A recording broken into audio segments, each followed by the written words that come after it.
Hey, y'all, you listen to the Gary Owen Podcast. Hashtag Get Some. Hey, what's up, everybody? This is Gary Owen with the Get Some Podcast. As always, you can listen to this on iTunes or go to YouTube, youtube.com// I'm not sure which slash it is, GaryOwenCom. I'm going to start off with my, like I always do, my schedule. This weekend, I am in Chicago, Illinois, at the Schaumburg Improv. It's a suburb of Chicago, but I'm there September 20th to 22nd. Then next week, September 28th, I am in Montgomery, Alabama at the Performing Arts Center. And then I'm in Fayetteville, North Carolina, October 4th at the Crown Theater. And then I'm in Milwaukee, Wisconsin at the Miller High Life Theater, October 5th. And then I'll just finish off the month. October 18th, I'm in Petersburg, Virginia at the VSU Multipurpose Center. And then that's Virginia State. And then October 19th, I'm in Oklahoma City at the Cox Convention Center. And then October 25th, I'm in Augusta, Georgia at the Bell Auditorium. October 26th, I'm in Mobile, Alabama at the Mobile Civic Center. So that's where I'm at for September and October. And then I got some appearances coming up. I'm going to be on Mike Tyson's podcast next week. I think October 2nd, I'm on his podcast. I'm not sure if he films it live or not, but I know I'm recording it October 2nd. I'm sorry. September 25th, I'm doing Mike Tyson's podcast. October 2nd, I'm doing Fighter and the Kid with Brendan Schaub and Brian Callen, who Brian Callen has said in the past, about 5-6 months ago, that he heard that I am hard to work with. So that comment has kind of built up a life of its own, and now it's like it's ongoing joke between people keep trying to message me saying you should get on Fighter and the Kid, and it happened. So that, and I'm guest star on The Real in October. I got a busy month. I'm trying to think, did I forget anything else? I got a couple game show appearances. I got a busy month coming up, and not to mention my sister's getting married October 12th. So it's gonna be a busy fall, and hopefully the fall will take my mind off of football, pro football, because I was so excited last week when the Bengals looked so good against Seattle, and I was so optimistic, and then the 49ers come to town. And they come to Cincy, and I'm like, oh, this is going to be a win. In my heart, I was like, this is going to be a win. And I think just a lot of people forgot that Jimmy Garoppolo is a very talented quarterback who got hurt. And more than that is Kyle Shanahan is one of the best young coaches in the NFL. He's the one that was with the Falcons when they went to the Super Bowl, and the guy's just smart. And they literally just got – what happened with the Bengals? You can say a lot, but the Bengals linebackers aren't that great. We definitely need to upgrade on linebackers, and they got out-schemed. I mean, I just think the 49ers used whatever they saw, over-aggressiveness, slow. I don't know. But it's clear that they were one step ahead of the Bengals in play calling in that game. And, football's one of the trenches. And the 49ers line was just moving Bengals out the way. So Bengals are 0-2.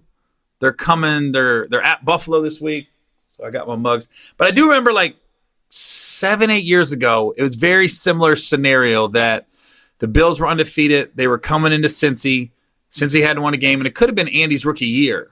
And everyone was like, oh, the Bills about to win. And the Bengals end up winning. The NFL, it's week to week, man.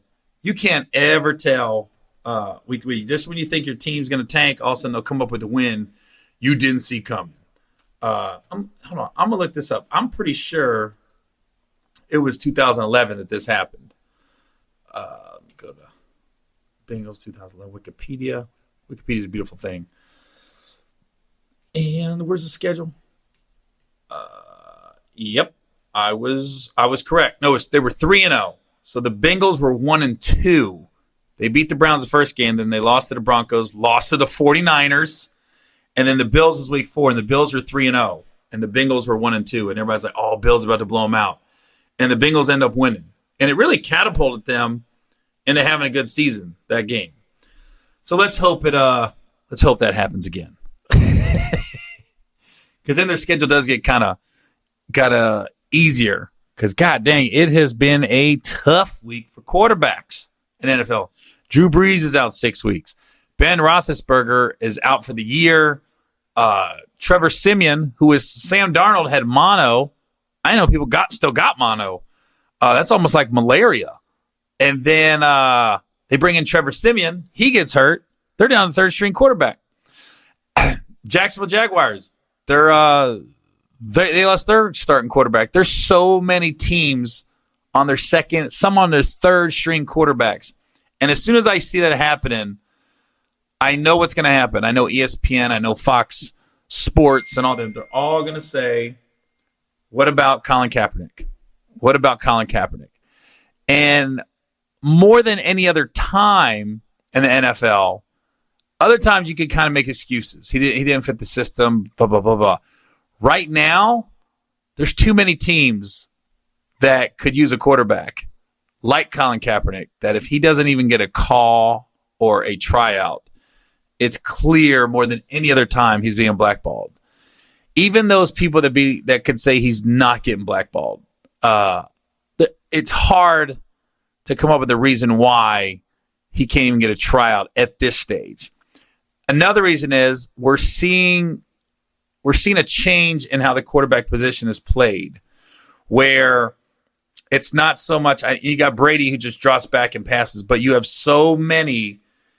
I don't want to say running quarterbacks, just athletic. I almost call them hybrid. Like you got so many guys in the league right now that are playing quarterback that could play another position because they're just such good athletes. And you got Murray in Arizona and Lamar Jackson in Baltimore and Josh Allen in Buffalo. Because as soon as you say athletic quarterback, people automatically think black guy. They think, oh, you're talking about a black quarterback. And that's not the case because Josh Allen from Buffalo, that white dude can run. I mean, and Buffalo are playing to his strengths. Give credit to their coaching staff. They're like, okay, he's not the pinpoint passer we need right now. So we're going to put him in a position to succeed. We're going to run the ball a lot, roll him out, give him the run-pass option. And when you think about Murray, Lamar Jackson, even Russell Wilson, he doesn't run as much as he used to.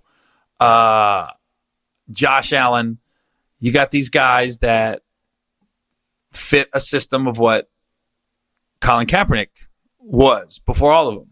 And it's like, the direction NFL is going right now is the direction Colin Kaepernick was at when he got basically blackballed out of the league. And I don't know how you can say it's not so obvious he's getting blackballed out of the league right now more than any other time that nobody's going to bring him in for a trial. And I don't know. It'd be interesting to find out if a team did bring him in, would they get backlash from the other owners as to why. So I don't. It's gonna be interesting this next week. I'm at a weird place with Colin Kaepernick because on one hand, I would love to see him get an opportunity to play or just be on a team, and he said he doesn't mind being a backup. But on the other hand, I look at it like I think his message and his place in history is almost stronger if he doesn't come back in the league, because then he really made the ultimate sacrifice for his own career. And I think his message just gets out there even more I'm talking about 50 years from now, because then they'll say this man took a stand and really cost himself his NFL career by a belief that he held firm to. A lot of people say they believe in something, but not at the cost of at my finances or my fame or a sport that I like. But Colin Kaepernick is really walking the walk and talking the talk. So it's almost like, I don't know. I like to see people when what your comments are on that. Is his message and his place in history that much more by not getting back in the NFL? Because if he gets back in the NFL and he's just a backup, or he gets in and he doesn't perform like he did before, then then you got people that can say, I told you so. And it wasn't really that good. It was a system. It was hardball at the time. But if he doesn't get back in the league, then there's always that what if notion. Or you could take it another way. Remember Michael Vick went to jail and got out after the dog fighting, and then he came back and he balled out and got the starting job back, got a big contract, and now he is an announcer. He is a productive citizen. He's definitely turned his life around, and he learned from his mistakes. Now, Colin Kaepernick didn't make any mistakes. There's a huge difference here, but Michael Vick got a second chance, and Colin Kaepernick hasn't. Now, what if Colin Kaepernick got back in the league, and the way quarterbacks are going down, chances are, more likely than not, he would end up starting eventually once he got back in the league. What if he did lead a team to a Super Bowl? I mean, he's done it once before, and if he led a team to a Super Bowl and they won, or not even, he didn't even have to lead the team. What if he was on a team? They're a playoff team and they're on the way and the quarterback gets hurt, whether it's in the playoffs or towards the end of the season, and Colin Kaepernick comes in and then takes over the reins. And I'm like, man, I don't know. That would be interesting too.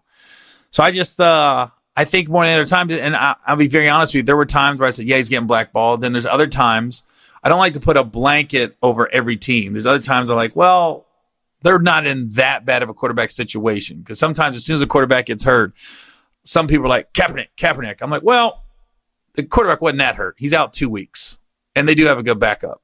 So they don't need to go looking for a quarterback like that. Sometimes as soon as the quarterback goes down, people are quick to be like Kaepernick. But now, there's just no way. There's just too many teams with too many hurt quarterbacks, with too many third-string quarterbacks in that, and some aren't really performing that well.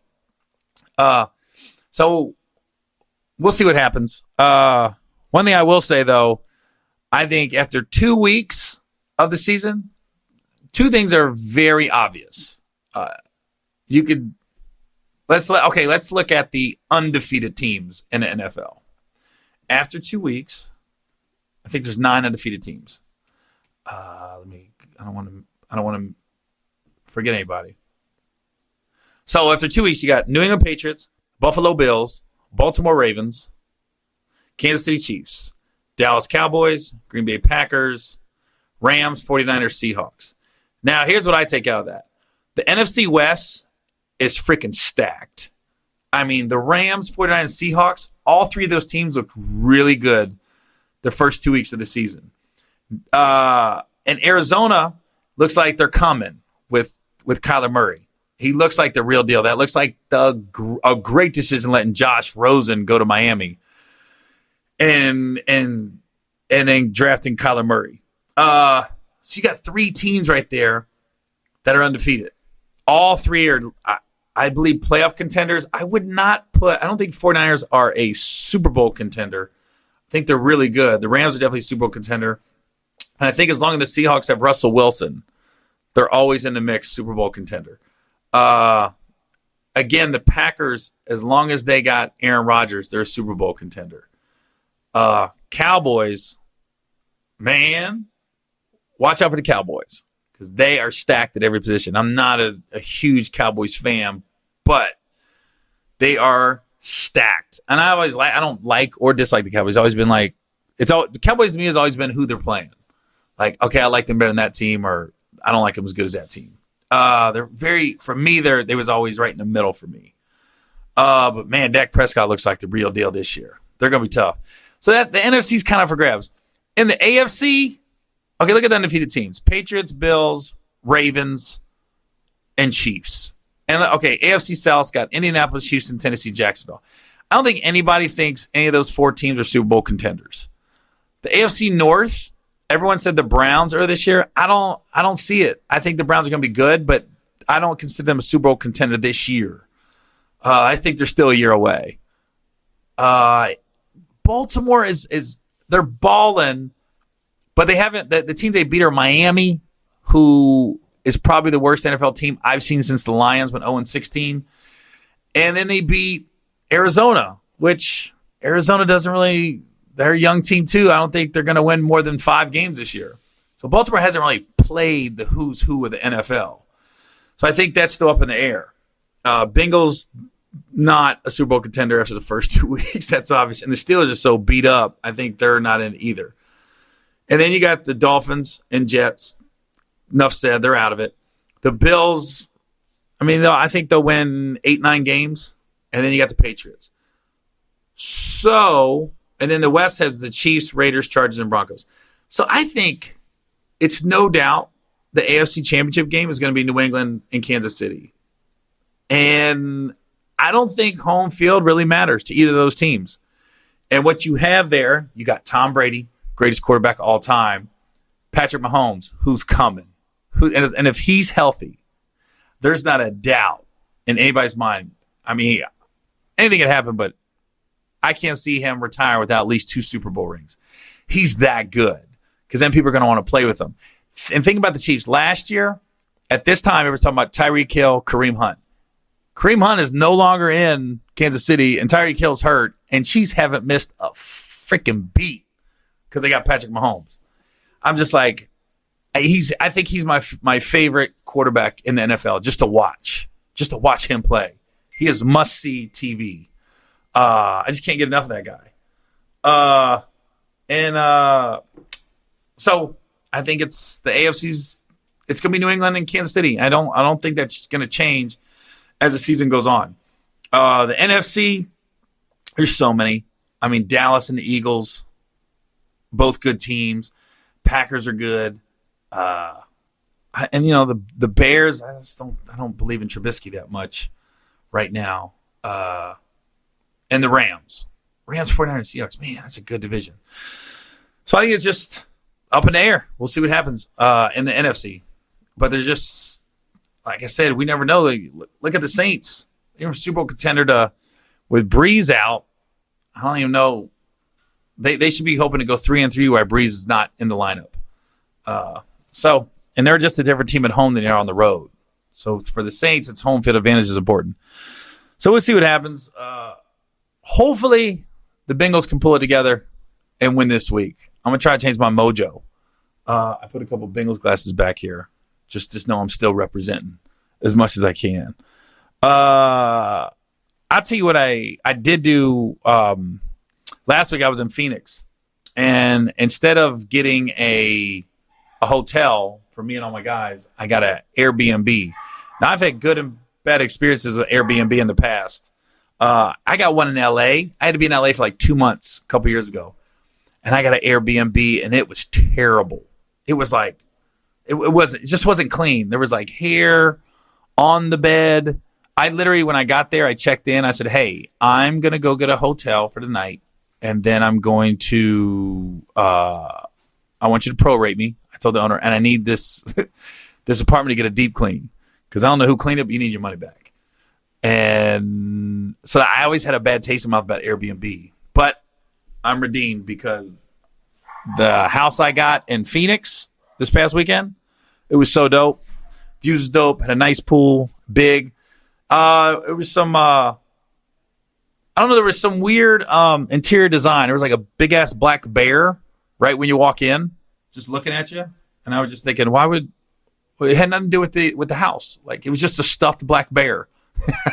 And I felt like I was like, I wonder if there's like a camera in that bear's eye that the owner just can look at people while they're in their Airbnb, make sure they ain't fucking shit up.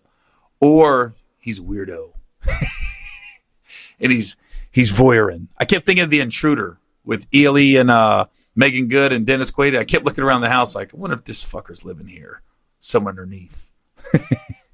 But Phoenix has got they had some great options for Airbnb, just great houses. And I'm leaning towards going on the road when I'm in cities that are like tropical, like anywhere in Florida, Orlando, Tampa, maybe even Houston or places like that where I'm there for like 4 or 5 days. I'm leaning towards doing Airbnbs from now on instead of hotels. Just do a hotel buyout at comedy clubs. Because you got your privacy. One, you can go grocery shopping. You ain't got to be looking for food all the time. And, not as many people are in your business. You able to come and go as you want. Just got your boys there. We had a dudes weekend. It was fun, man. We had a good time. And then, so I'm flying back yesterday from Phoenix. And I'm on Southwest. I love Jet Suite. I've talked about it in the past on my podcast, but Jet Suite doesn't fly out of Phoenix yet. So it's like a direct flight was the easiest was Southwest because they fly into Oakland, and that's the closest airport to my house out here in California. So I flew Southwest, and it's funny when you fly Southwest because you're just, when people get on, you're just looking like, please don't let a big dude sit next to me. Please don't let a big dude sit next to me. And I had the tiniest Latina lady sit next to me. And I was like, I looked at her, I said, the armrest is all yours, ma'am. Thank you for sitting here. And she was like, sometimes it pays to be small. And then, but I'm sitting there. So I'm flying, and I was going through Netflix, and I was looking for movies to download to watch. And I had never heard of this movie, and I don't know if anybody had either. I never seen a promo for it, nothing. But it is called The D Train with Jack Black and James Marsden and Jack Black. Oh my fucking God. I was laughing so hard at Jack Black in this movie. Okay, here's what they say the movie's about. A nebbish Jack Black spins a web of lies around a famous former classmate, James Marsden, to win his friendship and persuade him to attend their high school reunion. And it came out May 8th, 2015. I swear to God, I never saw a promo for this movie. I don't remember it coming out, anything. I laughed so freaking hard at this movie, and I don't want to give it away, but I want to give a little bit away. Basically, the movie is about Jack Black is in Pittsburgh, Pennsylvania. Never left this town in Pittsburgh. And he's the chairman for his 20-year class reunion.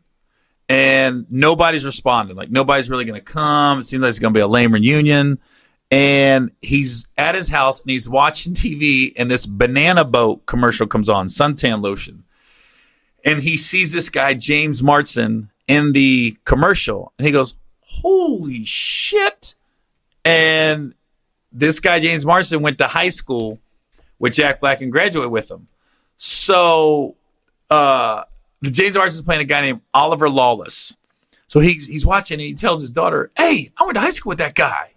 And then he calls his wife over, and she goes, who's that? And she goes, I don't know. He goes, that's Oliver Lawless. Remember him? Remember him in high school? So he reaches out, either I think it was Facebook or something. He reached out to James Marsden's character, Oliver Lawless, and he comes up with this lie to his boss that they got some big business opportunity in L.A. So they fly from Pittsburgh to L.A. He meets up with James Marsden, and he's just like, yo, man, God, so good to see you, man. You're doing so good. And James is just kind of like, yeah. And in Jack Black's mind, James is like A-list Hollywood. He's doing the deed. He's following the dream, living the life. And in reality, James is a struggling actor. You know, he had one national commercial, but they show he lives in a shitty apartment.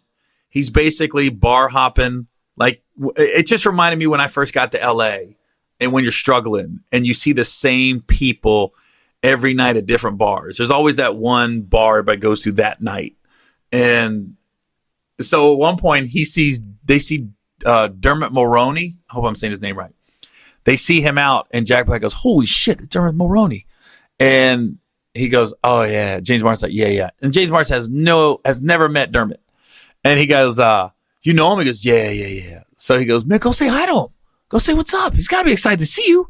So James Marsden goes up there and basically makes a fool of himself. He goes, hey, what's up, man? I'm a big fan. And then Dermot's like, all right. He goes, James like, yeah, I'm an actor too. And you can see Dermot, he's got like his boys and some girls. And he goes, all right, man, cool. He goes, yeah, just booked a national commercial, banana boat radio commercial or TV commercial. Okay, man. All right, man. I mean, keep rocking out. And James leaves, and Jack Black goes, what the fuck, bro? That was awesome. And he goes, yeah, he's cool.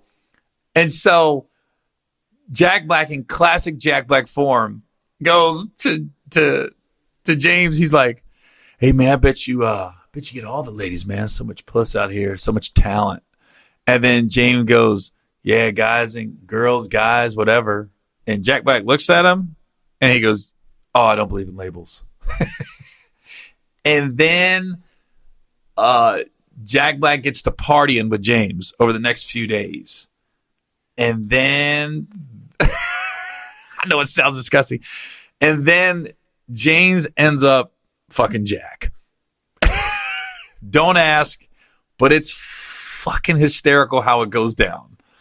And the way they played it was Jack Black was just so like, I got to get James to the high school reunion. So every now and then he'll throw in a little, when they was out partying, he goes, yeah, the 20 years is going to be lame, man. You should go though. I'm in charge of it. That'd be awesome if you came through. Everybody'd love to see you. And, you made it out of town and you're following the dream. And James like, I don't know, man. I don't know what's up with that. And then, so they go out partying and then they go back to James's apartment. And the way James played it, like he like smacked Jack in the chest and then he like pulled him in a little bit and goofing off. And then they just start making out. And I was literally watching with my eyes closed on the Southwest fight. I go, no. This can't happen. This can't happen. And then they don't really show the D, but they just show like the next morning, James just gets out of bed and then they show Jack Black just laying there with this dead look on his face. Like, what the fuck did I just do last night? And then James ends up confirming and coming to the 20-year reunion. And as soon as he confirms, everyone starts confirming because they're hyping it up like our Hollywood superstar is coming home to come to the class reunion. And then you got to see how it plays out. But I was just like, I think there's some movies, man, I see them and I'm like, why didn't I hear this? Why didn't I not hear this? Like, I've said it before, but the Dewey Cox story, Walk Hard, I mean, when it came out, I didn't really know what it was about. And then when I saw it on cable, holy shit, still top 5 funniest movies of all time. There's so many quotables in that movie. Like, I think, not even a comedy, but when Shawshank Redemption came out, the previews for it didn't make me want to see it. I remember like Tim Robbins just sitting there underneath the dang rain when he busted through the pipe, the shit pipe to get out of Shawshank. But I didn't really know what the movie was about. And then when I saw it, I was like, God damn, it's one of the best we've ever seen. There's some movies, Shawshank Redemption, Rocky, Shawshank. I'm thinking Tommy Boy, Armageddon. There's certain movies that you watch them, and even they come on TNT, you'll watch them with commercials. You're like, why am I doing this? I can watch this at any point, and it's on every movie outlet possible. Why am I watching this on TNT with commercials? But Shawshank's definitely that movie that once you start watching it, whatever point of the movie it's on, you can't turn it off. You watch it every time. Every time. And every time you think that kid's going to live when the warden shoots him after he just passed his GED, every time you watch it, you're waiting. But I couldn't believe I'd never heard of this movie. And I was just like, but hey, if you get a chance, go to Netflix and watch The D Train because it's classic Jack Black. Just some of the stuff he says. He's one of those guys I would love to work with him one time just to see what I could do with him in a scene to make it funny. Just let us go. Him and Danny McBride and Will Ferrell. There's just a lot. Those 3 though were probably top of my list to see what I could do with them. Yeah. So, and then I went to my high school. I talked about them last week. Well, they won again, so they're 3-0. First time they've been 3-0 in over 20 years, and they're playing a school called New Richmond this week with a chance to go 4-0. And I already booked my flight, switched my schedule a little bit. I'm going to go to the game next week.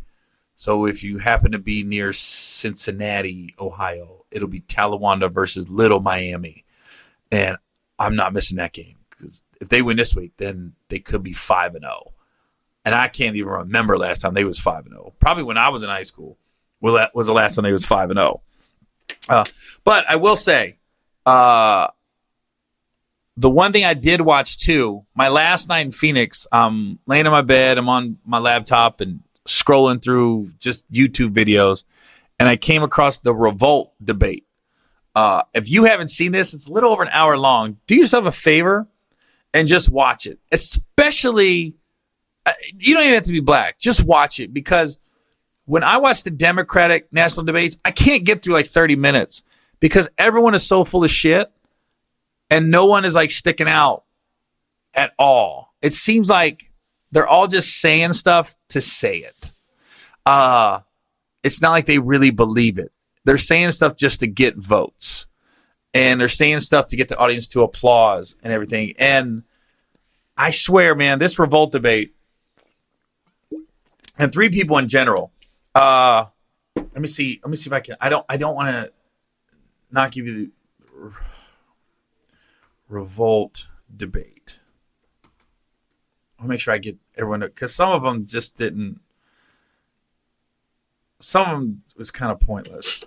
Oh, shit, sorry about that. They had T.I. on it, Candace Owens, Killer Mike.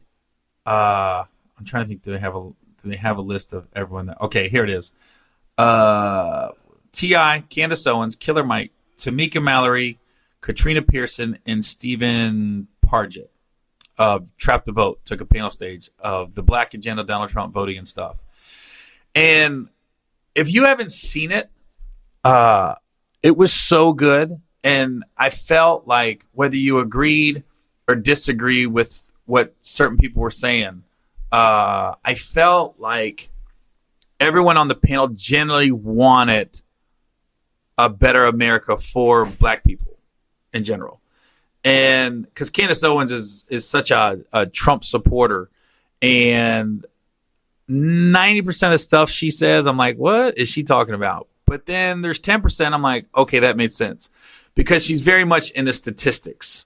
She's like the statistics. She can rattle off every stat of everything you want to ask. I mean, she's pretty intelligent. And it was such, I was so entertained. And I don't want people to say entertained like laughing. I'm talking about just pulled in. I was ready to go to sleep. And I watched the entire Revolt debate. And, Candace Owens is, as much as she's such a Trump supporter, but some of the stuff she says, it's hard to argue with, because she even says, she goes, why are you guys booing facts? Why are you booing that? And I get the crowd was against her, and I give her credit for going into that forum, knowing the crowd was going to be against her, and she stuck to her guns. And T.I. and her going back and forth. And I will say, I do think what I got out of that was what I said earlier. I think everyone on that panel, there was another lady. I don't know which lady it was. There was two Trump supporters. It was Candace Owens and I guess, I don't know if it was Tamika. I think it was Tamika Mallory was the other one. Those two were Trump supporters. Everybody else was against Trump. Killer Mike, he's kind of on his own thing. He's not for, he's for just black empowerment and black people using their money wisely and creating their own businesses and stuff. But, Killer Mike's so goddamn smart, and T.I.'s so smart. And when you had a panel up there where people know their stats and they know what they're talking about, and they're not just rattling off to get the audience on their side, it goes for good. It's for good back and forth. And the fact that, hold on, I'm trying to see what they said. The fact that the bottom line was, how can we as black people, because all black people on the panel, what can we do to better ourselves? So everyone really had the same goal. It was just different ways to go about it. But nobody was there for votes. Nobody was there for getting the audience on their side. It really was people that were passionate about this country, and in particular, black people in this country. And everyone stuck to their guns, and nobody, other than the one time T.I. went off on Candace and said, because you started with some bullshit. I think everybody was respectful. I think everyone listened to everyone's points of view. And I wish they would do it again. Because everyone on that panel was way smarter than I was when it comes to politics and economics and everything else. Because T.I. was very, very, very open when he said, hey, I'm all for Republicans and some of their tax breaks. I'm in that tax bracket that benefits from Republican tax breaks. But he goes, I just can't get past all the bullshit that Donald Trump says. And one thing, as smart as Candace Owens is, she knows how to word things to not really give the answer to the question. Because T.I. said, just answer me this. At what point was America great for black people? When Trump says make America great again, at what point is he talking about? Is he talking about when women couldn't vote? Is he talking about slavery? When was he talking about was America great again? And then Candace started to beat around the bush. And then people started, the audience started booing, chiming in. And then T.I. said, she was like, you're not letting me answer the question. And T.I. went, that's because you started with some bullshit. And then the crowd went nuts. But just to see the crowd involved like they were, and there was a couple times they didn't have the audience mic, thank God. There's a couple people that just couldn't control themselves and kept talking, and people had to tell them, be quiet. And I'm sure some people got escorted out. But that's anytime you bring up politics, and especially Donald Trump with black people, that is a hot button topic. I just tell everybody, man, watch that debate. It wasn't even a debate. It was just a panel. But God damn, it was so refreshing just to see passionate people being open to hearing other people's points of views. Because, Donald Trump does so much bullshit. But then there have been things since Trump's been in office that there's things that have been done that has benefited black people with regards to, they were talking about prison reform and so many people being pardoned and everything else. And T.I. gave a little clap when they read off those statistics. And T.I. said, he goes, I'm not saying everything has been bad. He's just saying I just can't get past the bullshit that comes with it. And then people are like, when Trump does do stuff for black people, is it for publicity? Is it a publicity stunt? But I don't know. I just enjoyed it. And Killer Mike's so damn smart. God damn. He rattled off about an 8-minute speech about what should be important. And I always say this, the president is one thing, but there's been no president to date, whether it's been Barack, since I've been an adult on my own. So through the Clinton eras, through the Bush eras, through Barack, and now Donald Trump, there's not been one president that affected my day-to-day life on the daily. It's more like the people that affect my day-to-day life are, the politicians in the community I'm living, the police in the community I'm living, the people I interact with every day. I don't interact with the president every day.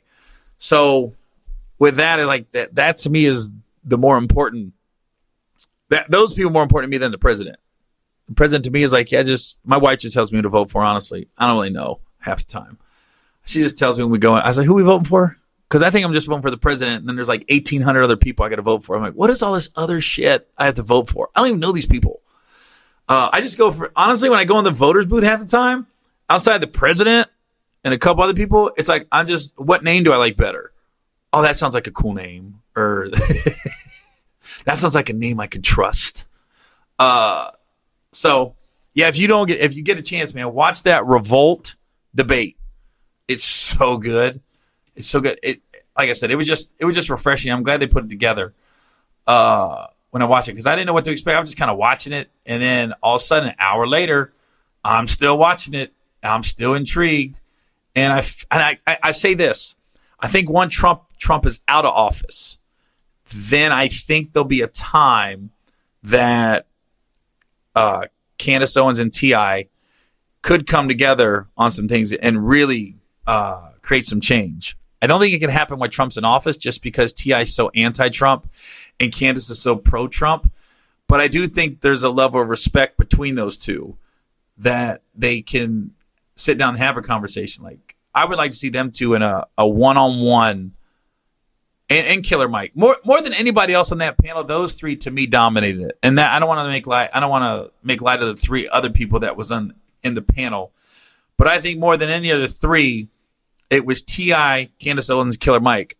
To the point where I like to see them three and a round table with no audience, and to be able to talk and discuss openly their issues and what they can do to fix them and just help black people in this country.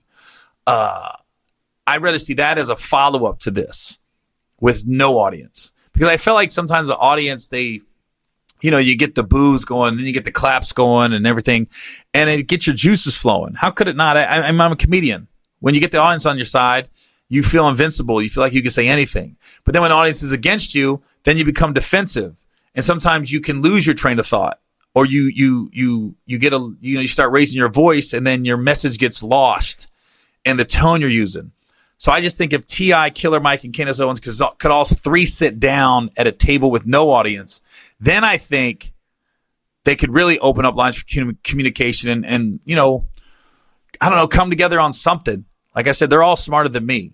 But I don't know if it could happen while Trump's in office, just because T.I. is so anti-Trump and Candace Owens is so pro-Trump. So honestly, this is the most politics I've talked in the 2 years I've had this podcast. And by the way, this is episode 100 of my podcast. So I just want to thank everybody I've seen it grown. I've seen the numbers. And I just want to thank everybody for tuning in and listening and watching. And I know sometimes I can go from one subject to another and it doesn't make any sense. And sometimes women say you talk football too much during football season. And I can't apologize for that, because everything's better in the world when football's being played. I don't care what, right now the Bengals are losing, so the food don't taste as good and the sun don't shine as bright. But when they do win, everything else just seems better in life when the Bengals win. And with the Bengals not winning, my high school is. So now Friday nights, if I'm not at a game, which I don't make a lot, believe me, I'm on Twitter. I'm texting the principal who's at the game. Yo, how we doing? How we looking? So, I apologize if I talk too much football during football season. But more than any other sport, that's the sport I'm passionate about. I love basketball. I love boxing. I love mixed martial arts. I like baseball. But there ain't nothing like football. And especially NFL football. Some people are college football fans. I'm a college football fan, but I'm all about NFL football. So again, this weekend I'm in Chicago at the Schaumburg Improv, and then next weekend I'm in Montgomery, Alabama at the Performing Arts Center. And like I said, if you ever want my schedule, just go to GaryOwen.com. All my tour dates are on there, and social media, it's all at Gary Owen Comedy. So this is 100 episodes. Thank you guys, and hopefully we'll get another 100, and we'll just keep building and building and building. And then I don't know what happens after that. You just build till everyone on earth can listen to your podcast. Then we'll put subtitles, and then maybe I'll learn another language, and I'll start doing my podcast in Spanish or Japanese or something. I don't know. All right, y'all, this is Gary Owen with the Get Something Podcast. We'll see y'all next week. If you want to listen to my podcast, just go to iTunes, search Gary Owen, #GetSome.